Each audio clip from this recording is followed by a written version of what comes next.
नमस्कार दोस्तों, आप सभी का स्वागत है दिल को दहला देने वाली हॉरर कहानी में।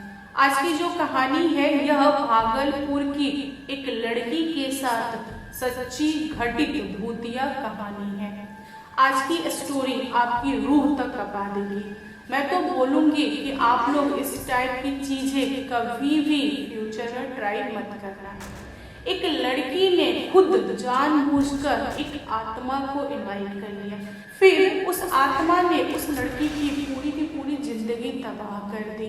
होता है ना, कभी कभी जोश में हम लोग कुछ ऐसा कर बैठते हैं जो हमें नहीं करना चाहिए। खास करके भूत प्रेत वगैरह के साथ बिल्कुल भी खेल तो नहीं करना चाहिए।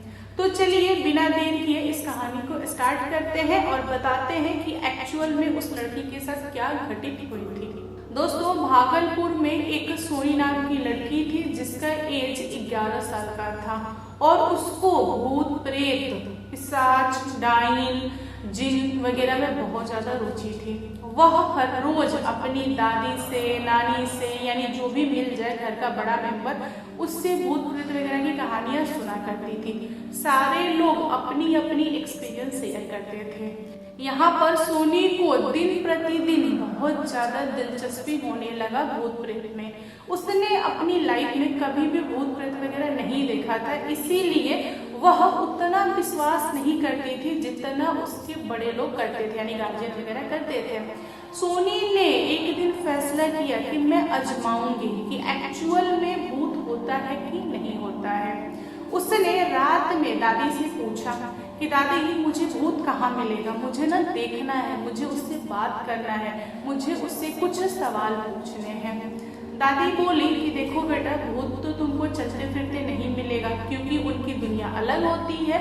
बहुत सारे लोग ऐसा बोलते हैं कि जो अपने गांव में इमली का पेड़ है उस पे जिन रहता है।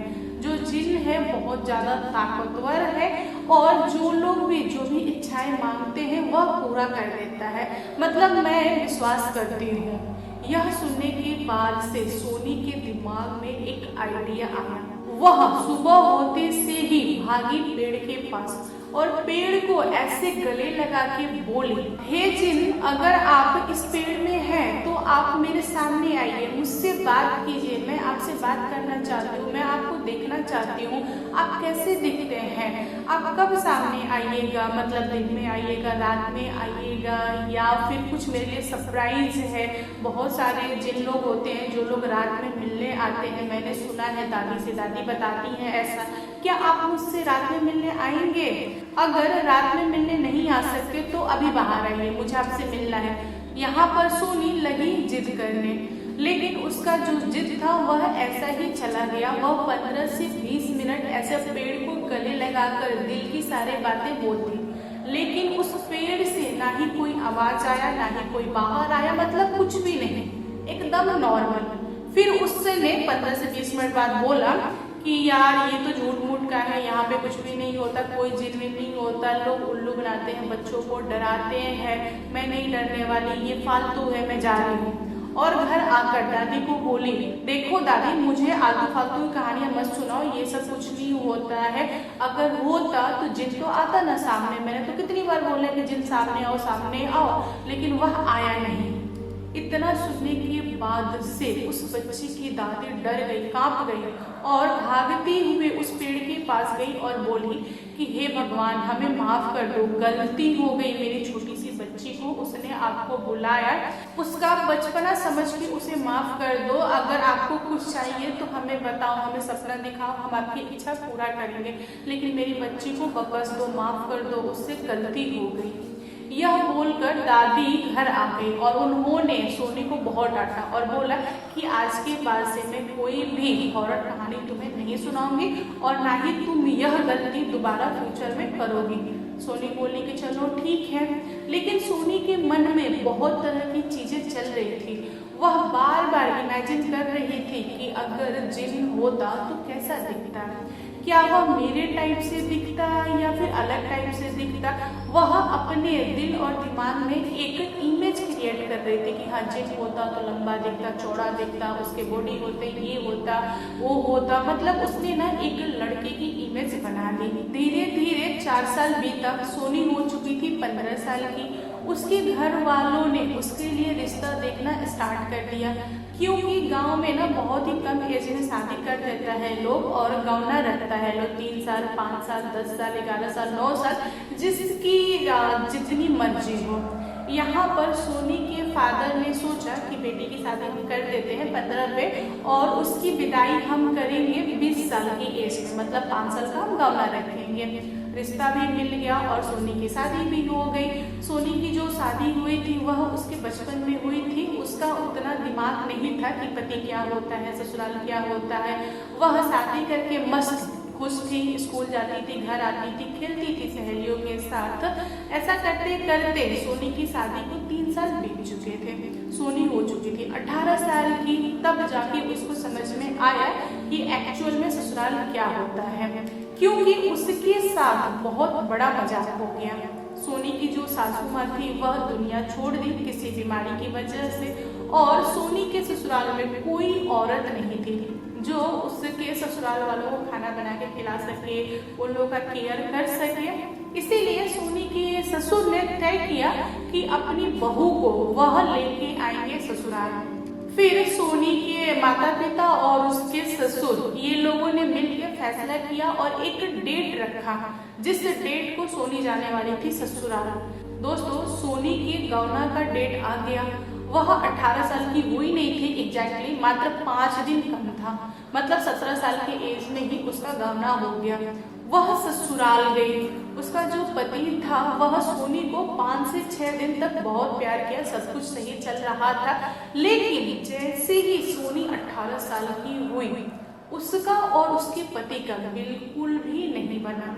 मतलब दोनों की आपस में बहुत लड़ाई होती थी, बहुत ज्यादा झगड़ा होता था। सोनी के अंदर बचपना था लेकिन उसका पति मैच्योर था।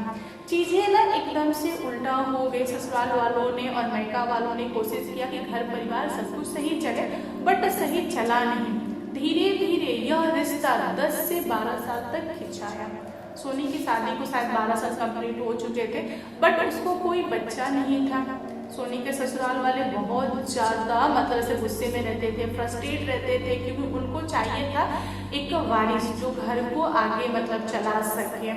आखिरकार शादी के 12 साल बाद सोनी के ससुराल वालों ने सोनी को मैके भेज दिया और बोला कि हम अपने बेटे का दूसरा शादी करेंगे।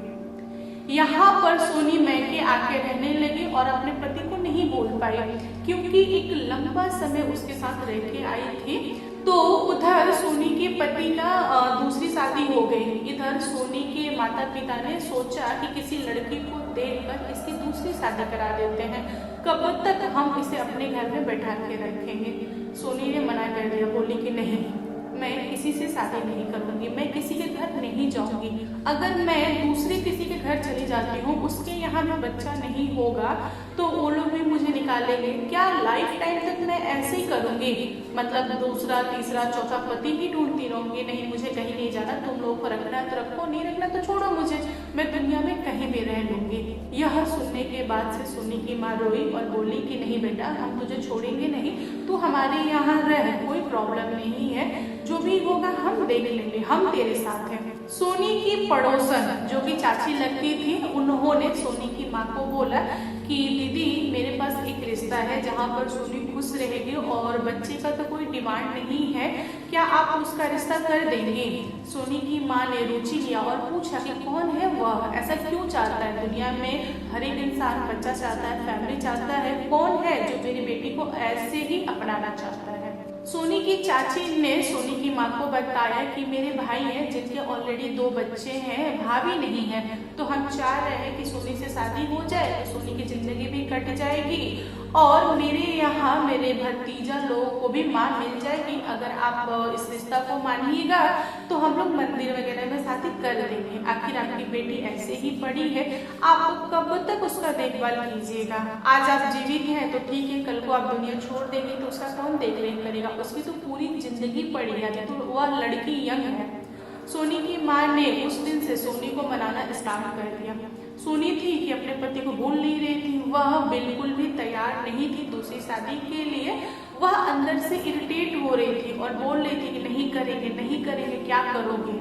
मतलब सोनी का दिन प्रतिदिन उसका ना गुस्सा चढ़ते गया। उसकी माँ को समझ में नहीं आ रहा था कि मेरी बेटी जितनी शांत थी यह ऐसे कैसे हो गई। फिर सोनी की माँ ने डॉक्टर से सोनी को दिखाया ताकि उसका गुस्सा शांत हो। पंडित से दिखाया, तांत्रिक से दिखाया, वह बहुत लोगों से दिखा रही थी कि बेटी जो है वह शांत हो जाए, नॉर्मल लड़की हो जाए। दिन प्रतिदिन वह अलग टाइप की होती जा रही थी। घर वाले परेशान थे लेकिन कोई हल नहीं निकल रहा था। कई महीनों बीत जाने के बाद से और सोनी रेडी नहीं हुई शादी के लिए, तो सोनी की माँ ने हार मान लिया और छोड़ दिया। कुछ महीनों बाद सोनी की नानी आई सोनी के घर पे। उन्होंने सोनी का रवैया देखा घर के प्रति, घर वालों के प्रति। तब उन्होंने किसी अच्छे जानकार तांत्रिक को बुलाया और सोनी की थोड़ी सी झाड़ फूक वगैरह करवाई। सोनी यह सारा चीज करते करते थक चुकी थी, तो उसने चिल्ला के बोला तांत्रिक को कि देखो हमें पढ़ाने की कोशिश मत करो, मेरे साथ कुछ भी ऐसा वैसा नहीं हुआ, तुम चले जाओ क्योंकि मैं थक चुकी हूँ तांत्रिक, पंडित, डॉक्टर से। अब मेरा पीछा छोड़ो, मुझे चैन से जीने दो, मुझे कुछ नहीं हुआ है, मुझे अकेले रहना है, एकदम से अकेले रहना है। यहाँ पर तांत्रिक ने बोला कि देखो बेटा तुम गुस्से में हो, मैं समझ रहा हूँ, लेकिन तुम्हारे पीछे एक बहुत भारी आत्मा लगा है। अगर वह तुम्हारे साथ रहा तुम्हारी जिंदगी तबाह हो जाएगी। वह बहुत जिद्दैन है, वह चाहता है तुम्हें अपनी दुनिया में ले जाना। तुम परमिशन दोगी तो वह ले जाएगा। सोनी बोली कि यहाँ पे चाटो मत मुझे, निकलो यहाँ से। तांत्रिक का सारा सामान उठाई और घर के बाहर फेंक दी। तांत्रिक जो था वह सब कुछ देख रहा था कि एक्चुअल में क्या हो रहा है, लेकिन उसने कुछ भी कोशिश नहीं किया। जानते हो क्यों? क्योंकि सोनी बहुत गुस्से में थी और सुनने के लिए बिल्कुल भी तैयार नहीं थी जो तांत्रिक बोल रहा था, और वह चीज करने के लिए भी तैयार नहीं थी जो तांत्रिक कह रहा था। तांत्रिक अपना सामान लिया और रिटर्न हो गया। सोनी के घर वाले सोनी के ऊपर गुस्सा दिखा रहे थे और डांट रहे थे, बोल रहे थे कि तुम सुनती नहीं हो, तुम कब सुनोगे, तुम कब सुधरोगी, क्या करें, हम थक गए हैं, कहाँ जाना है तुमको, निकल जाओ हमारे घर से, चली जाओ, यहाँ रहने की जरूरत नहीं है। मतलब घर वालों का गुस्सा फूट चुका था। यहाँ पर सोनी का भी गुस्सा फूट चुका था। वह चिल्लाती हुई बोली कि हाँ ठीक है, मैं जा रही हूँ, मुझे नहीं रहना है इस घर में, तुम लोगों ने मेरा जीना हराम कर दिया है। कभी पंडित लाते हो, कभी तांत्रिक लाते हो, कभी डॉक्टर लाते हो, तुम लोगों ने तो मुझे परेशान कर दिया है। पंडित कुछ और बोलता है, तांत्रिक कुछ और बोलता है, क्या हुआ है मुझे? कौन है वह आत्मा? मेरे सामने क्यों नहीं आता? अगर उसके अंदर दम है तो मेरे सामने आए, मुझसे बात करे। सोनी घर के आंगन में खड़ी होकर चिल्ला रही थी और बोल रही थी कि कौन है जो मेरे ऊपर हक जता रहा है, कौन है जो मेरे घर परिवार तोड़ रहा है। सोनी चिल्लाती हुई अपने माँ से पूछी कि माँ तुमको किस तांत्रिक ने बोल दिया कि मेरे पीछे जिन पड़ा हुआ है और उसने मेरा और मेरे पति से झगड़ा करवाया, मुझे मैके में बैठाया? कौन है? उस तांत्रिक को बुलाओ, मैं बात करूंगी। ऐसा नहीं होता है, तुम्हारे कहने से मेरे पीछे जिन पड़ा है। अगर जिन है तो वह सामने क्यों नहीं आता, मुझे क्यों नहीं ले जाता? यह सुनने के बाद से सोनी की माँ रोती हुई बेटे से बोली कि देखो बेटा, हम लोग समझ गए कि तुम क्या कहना चाहती हो, अब तुम जिन का माला मत जपो। एक काम करो, तुम शांत हो जाओ, जो कुछ भी हुआ भूल जाओ, अपने कमरे में जाओ और दोबारा जिन की बातें मत करना, तुम्हारे पीछे कोई नहीं पड़ा है, तुम जाओ। यहाँ पर सोनी का जो गुस्सा था वह काफी हाई लेवल का था। वह शांत होने का नाम नहीं ले रही थी। उसने बोला कि नहीं, अगर जिन है मेरे पीछे तो आज वह आएगा और मुझे लेके जाएगा, मैं उसे परमिशन दे रही हूँ। सोनी ने जैसे ही बोला कि मैं परमिशन दे रही हूँ, जिन आओ, मुझे लेके चलो, मुझे चलना है तुम्हारी दुनिया में, मैं थक गई हूँ तुम्हारे इस कारनामे की वजह से, क्यों नहीं ले जा रहे हो? इतना बोलते से ही सोनी जमीन पे गिर गई। सोनी के घर वालों ने उसे उठाने की कोशिश किया लेकिन लड़की उठी नहीं। फिर डॉक्टर आया तो डॉक्टर ने उससे मृत घोषित कर दिया। अब सोनी की माँ को लग गया था कि सोनी को ले जाने वाला कोई और नहीं जिन है। फिर उन्होंने तांत्रिक को बुलाया, जिस तांत्रिक को सोनी ने भगा दिया था। तांत्रिक ने घर वालों को बताया कि हाँ, आप लोग सही सोच रहे हैं, आप लोगों ने सही अनुमान लगाया है, जो जिन आत्मा था वह अपनी बीवी को ले गया। सोनी की माँ को जिस बात का डर था वह सही साबित हुआ। तांत्रिक ने घर वालों को सारी बातें समझाई और बताया कि आपकी जो बेटी थी वह बचपन में ही जिनको अपना पति मान चुकी थी। वह उसके पीछे भागती रही, जिनसे प्यार करती रही, उसके बारे में सोचती रही, मतलब जब उसके अंदर बचपना था। लेकिन जैसे ही बड़ी हुई, उसकी शादी हुई, वह एक नए लड़के से मिली तो उसके प्यार में पड़ गई और यह चीज जिनको बिल्कुल भी बर्दाश्त नहीं हुआ।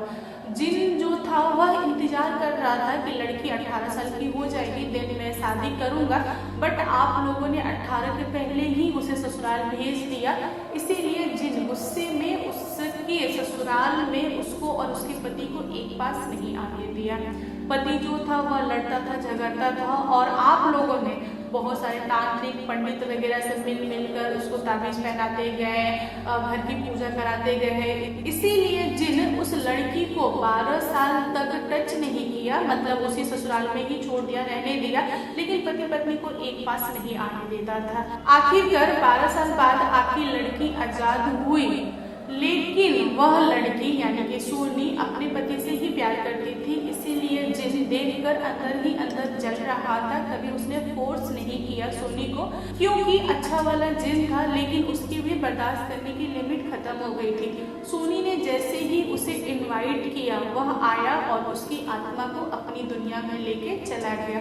अब आप लोग कुछ भी नहीं कर सकते, जो होना था वह हो चुका और आप लोग इस चीज को मान लीजिए। जिनकी बीबी है सोनी और सोनी का पहला पति है जिन, इसीलिए इन दोनों को कोई भी अलग नहीं कर सकता। सोनी तो अब लौट के आएगी नहीं, तो आप लोग इस शरीर का अंतिम संस्कार वगैरह कर दीजिए और आप लोग भूल जाइए कि आपकी कभी बेटी थी।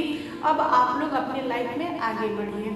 दोस्तों, आप लोगों से मेरा एक सवाल है कि क्या आप लोगों ने कभी बचपन में इस टाइप की चीजें की है? अगर नहीं किया है तो ठीक है, अगर आप बच्चे हैं, इस वीडियो को देख रहे हैं, तो प्लीज आप लोग ऐसी चीजें मत कीजिएगा, कभी भी मत आजमाइएगा, क्योंकि इसका जो रिजल्ट होता है बहुत ही ज्यादा खराब होता है।